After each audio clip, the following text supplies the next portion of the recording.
దేవుని ప్రియజనాంగమా, ప్రభు నామమున మీ అందరికీ వందనములు. ఈ దిన దేవుని వాక్య పఠనము సామెతల గ్రంథము 2వ అధ్యాయము చదువుకుందాము.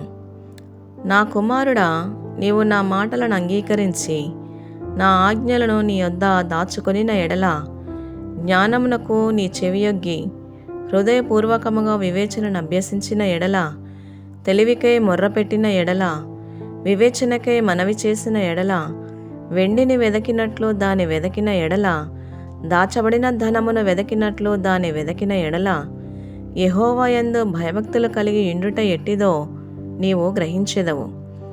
దేవుని గూర్చిన విజ్ఞానము నీకు లభించును. యెహోవాయే జ్ఞానమిచ్చువాడు. తెలివియు వివేచనయు ఆయన నోట నుండి వచ్చును. ఆయన యథార్థవంతులను వర్ధిల్ల చేయును. యుక్త మార్గము తప్పక నడుచుకున్న వారికి ఆయన కేడముగా నున్నాడు. న్యాయము తప్పిపోకుండా ఆయన కనిపెట్టును. తన భక్తుల ప్రవర్తనను ఆయన కాచును. అప్పుడు నీతి న్యాయములను, యథార్థతను, ప్రతి సన్మార్గమును నీవు తెలుసుకొందువు. జ్ఞానము నీ హృదయమున జొచ్చును. తెలివి నీకు మనోహరముగా నుండును. బుద్ధి నిన్ను కాపాడును. వివేచన నీకు కావలి కాయును. అది దుష్టుల మార్గము నుండియు, మూర్ఖముగా మాటలాడు వారి చేతిలో నుండియు నిన్ను రక్షించును. అట్టివారు చీకటి త్రోవలలో నడవవలనని యథార్థ మార్గములను విడిచిపెట్టెదరు. కీడు చేయ సంతోషించుదురు. అతి మూర్ఖుల ప్రవర్తన యందు ఉల్లసించుదురు. వారు నడుచుకొను త్రోవలు వంకరివి. వారు కుటిలవర్తనులు.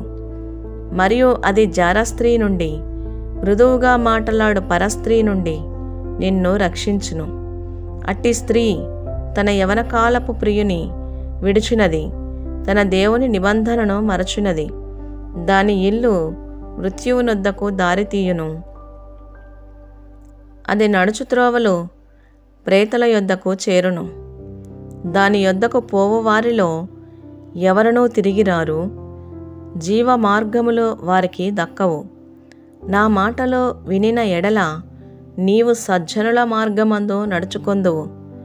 నీతిమంతుల ప్రవర్తనను అనుసరించుదువు.